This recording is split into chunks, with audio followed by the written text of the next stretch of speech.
And so we've got, like I said, a cast of thousands, like a Cecil B. DeMille production here. Yes, I would absolutely agree. And so first up, so we can make sure I get his name right, it's Robin Kitzmiller-Windham with Remax, the Woodlands in Spring. Welcome to the show. Thank you very much. And I understand that's a guest of Dave Dickinson. Is that correct? Yes, it is. Well, thank you, Dave. You always bring great guests on. Why, thank We really appreciate that. So talk a little bit. I'm always curious how people get into real estate, because usually people started their life somewhere else. Yes. I actually started as a loan officer in the mortgage industry, and I was a loan officer for about 20 years. And got my real estate license about 16 years ago, and it flip-flopped. And now I am a complete realtor, and I don't do any loans anymore, just real estate. Boy, the smart one right here, huh? Exactly. I'm going to switch microphones so you don't have to do that, Chris. I don't have to do that anymore, right? Meanwhile, the port sound guy is going, what is going on? Yeah, well, We're playing musical microphones over here on well, me. We have to sometimes when you have this many people in the studio. So anyway, Chris, you're about to say something. I can see No, I said, yeah, it's interesting because I think it's very neat because you get to understand very well both sides of the transaction. Yes. That's one of the things I think is extremely important, and I tell a lot of agents I work with all the time is come in, get to know that side of the transaction because it's not all as bad as what people make it out to be, but it's also not all as easy as people make it out to be either. Correct. Yes, absolutely. Yes. And I think being a realtor and having that background has really helped me because I put my clients at ease when they start talking to a loan officer. Right. So.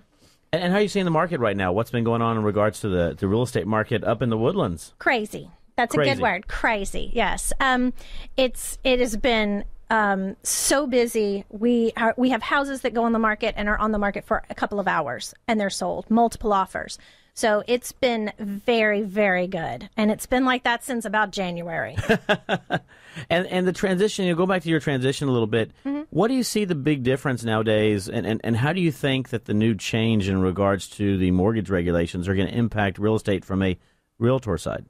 I think it's going to make us a little bit more organized. We're going to have to be more organized or we're going to delay closings. Right. So we're going to have to get our act together very quickly and get all of the documents out very quickly rather than waiting until the last minute. Right. Well, the target's really on mortgage people. The CFPB that's who has the big target on their back is you guys. Oh, absolutely, absolutely. But it's as Robin was saying though, it's a collective effort to make sure it's a collective effort now. So let's not put the onus on one side or the other. It takes what did I say? It takes something to create a village or et cetera, et cetera. I don't know how. Take the village to raise a child. It takes a village to raise a child, whatever it is. But or to build a house or whatever.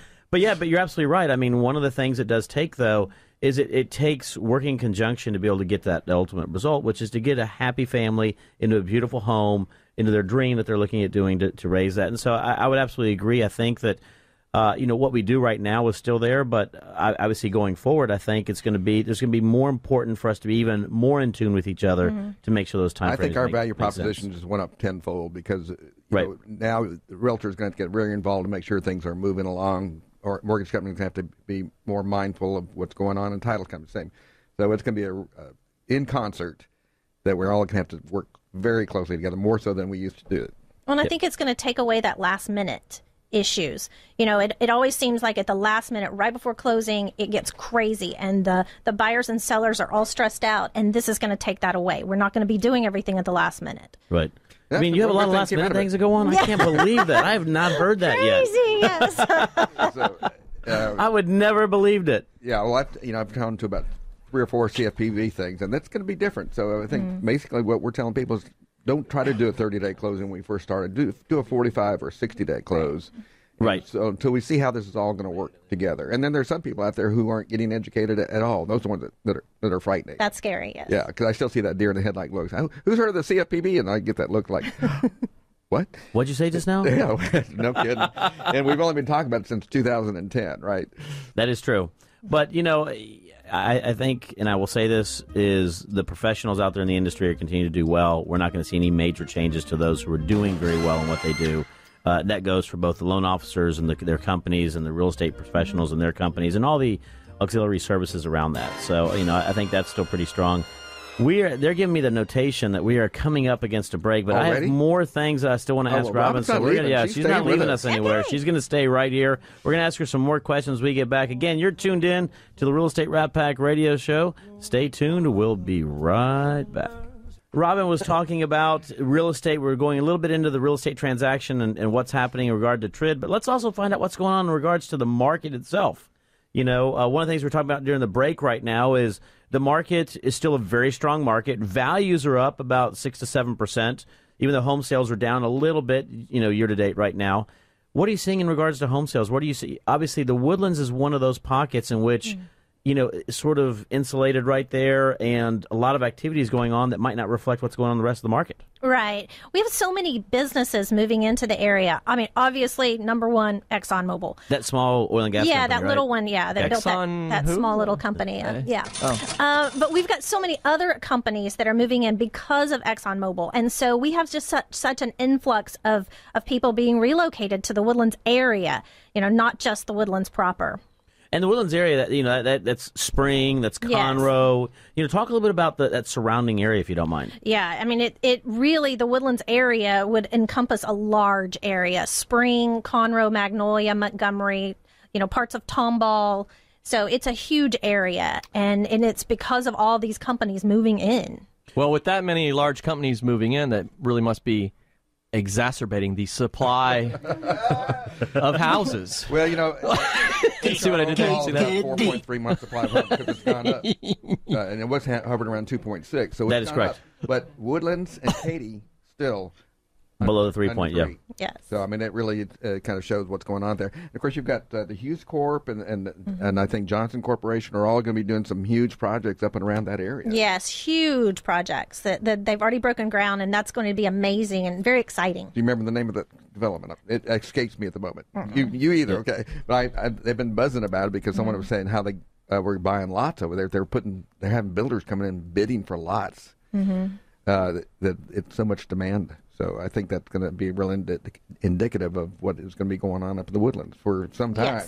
Yes. So now you also do training. I do. I teach at Champion School of Real Estate. I've been teaching there for about 5 years, and I teach all the core classes. If you want to get your real estate license, you would come there and take the classes. And then I also teach some MCE. So it's fantastic. I think it makes me a better realtor by teaching. Well, I teach a lot of MCE. I probably do 50 classes this year, and I do it remotely. So yes, I agree with you because I get to hear all about the war stories of things that are happening on the street. Right. And you only get to hear that. That's why I don't like online classes. No offense against online classes. Right. But I've learned a whole lot more when I'm in a classroom setting. Well, I think there's something personal about it. I mean, I give a lot of classes. I used to give MCE. Now I just do the lunch and learns. But I also like the ability to go out there and share. I think sharing information is extremely important. That's how you become a better person. And just because, acronyms and the public don't always mix, MCE is mandatory continuing education. Correct. So people understand that. Because we always use all these terms, and we always assume people know, but you know what? They don't. They do. How do we get a hold of you? You will call me on my cell phone at 713-248-7403. How you say that one more time? 713-248-7403.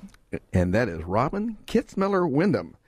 I had to practice that for a while. Plus I have her card right in front of me. He's been out front all morning. Okay, I've got to pronounce this correctly. I've got to pronounce it. Well, she's still not going anywhere. We still have our open segment right here, but